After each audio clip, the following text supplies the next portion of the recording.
هاي يعيني أنا هو إلهي قدرت يسوي عيني سا هاي ما أنا كسنيتي يجي تشوفني سا أنا هاي الحمد لله وأنا هذا يجوكتو أولاد ولي بوح آخري كرتو وإحنا قري كرتو markii akan komitiyada qaar oo la isoo qoraayo. Asalaamu calaykum waraxmatullaahi wabarakaatu. Soo dhawaada meel walba qofta adoonka ka joogtaan. Waa anigu Faysa Cabdirashiid Cabdi Cusmaan. Maanta waxaan rabaa inaan ka hadlo arrin yar oo run ahaantii mar walba i taabato. Fadlan haddii aad i daawanayso istaag ina dhageyso wixii kaaga soo baxane commentiga igu soo qor. Walaalayaalow sidaad ogtihiin aniga waxaan ahaa shalay gabar soconaysay ordaysay caafimaadkeeda tamaam ahaa ilmaheeda iyo walaalaheeda iyo reerkeeda u taagan balse qadar ilaahay ku dhacday ilaahay subxaanahu wa tacaala qofku jecel yahay horta qadartiisa uu mar walbeeto oo ku ridaa alxamdulillaah ilaahay ha iga dhiga mid ku samarto mar walba laakiin waxa rabaa mid isweydiinta mudan ay tahay yaan u dhaawacmay yaan u naafoobay yaan lixaadkayga u waayay maantay waxaan la ahay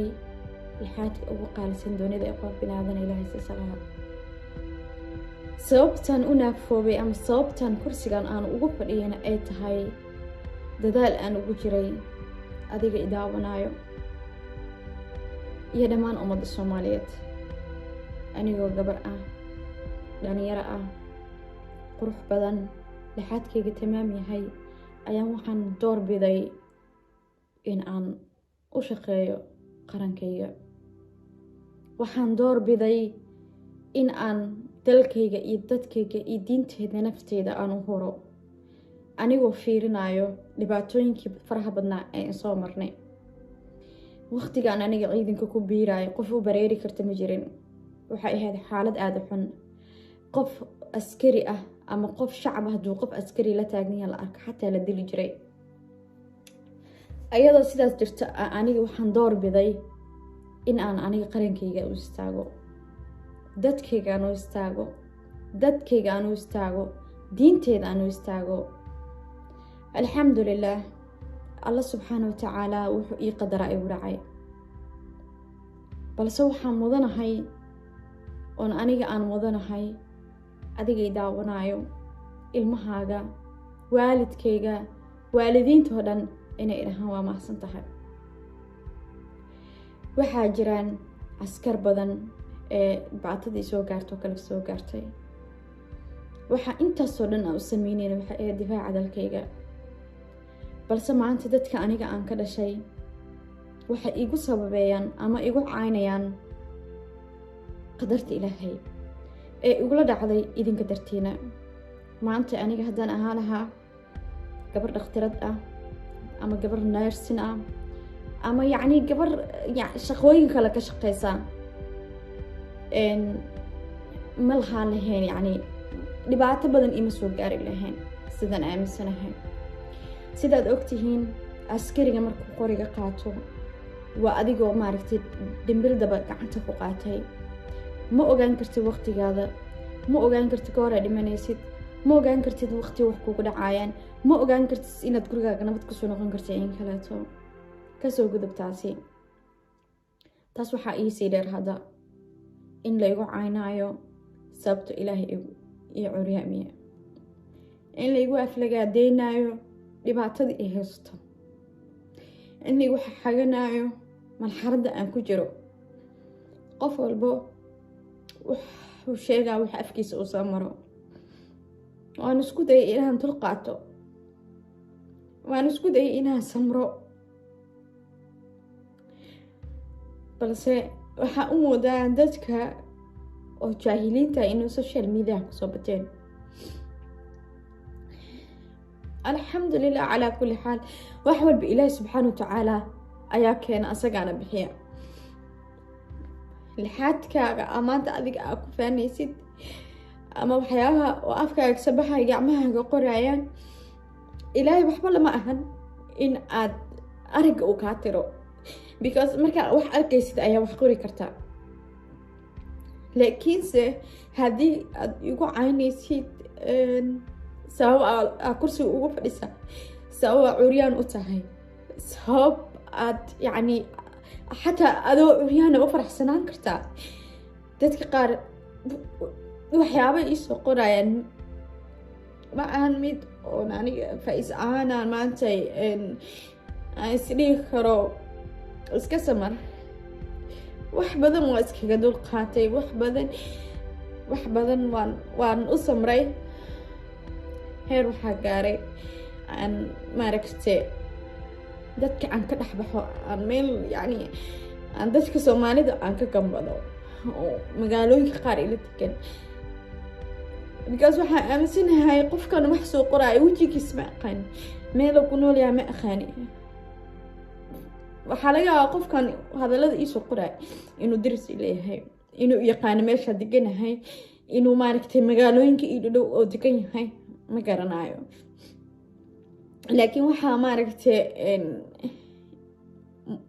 mar walbeeto aan xasuusanahay inuu ilaahay subxaana watacaala awood u badan yahay, oo awoodiisana aysan ahayn mid aada u yar.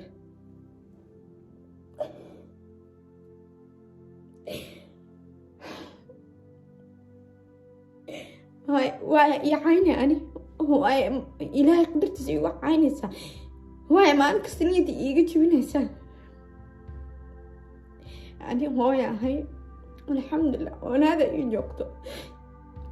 awlaad weliba wax akri karto, waxna qori karto. markay arkaan komitiyada qaar oo la iisoo qoraayo, maxay dareemi karaan ilmeyga? maxay dareemi karaan? maxay waqtigaas yacni u noqon karaa maaragtay reactionkooda? wiilkayga weyn mar walba wuxuu dhahaa hooy ha aqrinin komitiyada dadka usoo qorayaan, ha dhegeysanin dadka waxay ku dhahayaan. hooy aniga ay dhashay, anaa wiilkaaga ah, anaa kugu jecel wax kastoo tahay, waalidkeygii walaalahayga oo dhan. laakiinse markii aan aniga dareemo in dadka aan ka soocanahay, oo adiga ay nii duudaysid, oo adiga ay dilaysid, wax walba waa inaama.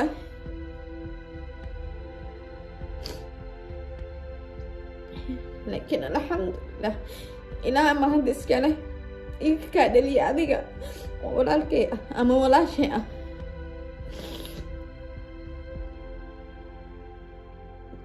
iska adduunyo wax walbana way dhacaan.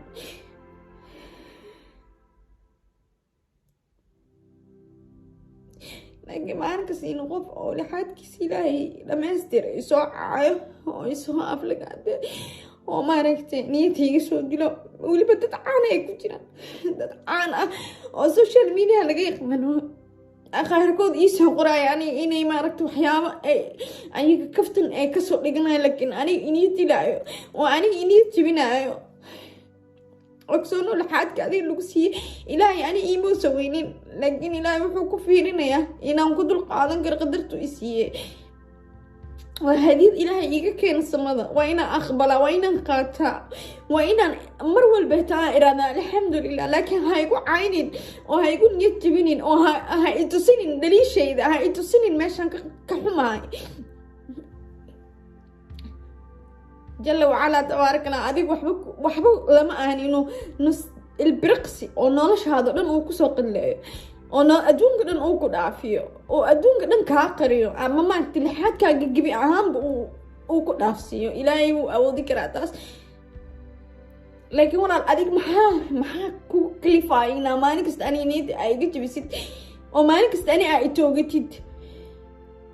waa ogahay ma socon kari, waa ogahay ma istaagi kari, waa ogahay wax badan ma qabsan kari, laakiin mar walba niyadda waxaan iska iraadaa inaan wax kasta qabsan karo, inaan wax walba samayn karo, inaan wax walba awoodi karo, inaan wax walba aniga aan niyad ahaan aan ka qabsan karo. laakiin adiga haddii aad mar walba niyaddayda aad taataabatid, wixii aan damcayo o dhan waxay noqonayaan halbacaad lagu leysay. ilaa wadaa iga dhaliyi Soomaali.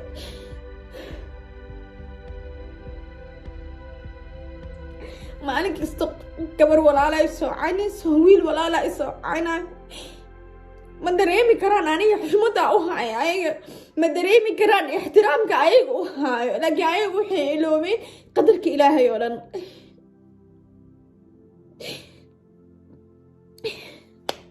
alxamdulilah caadili waa ilaah asagaana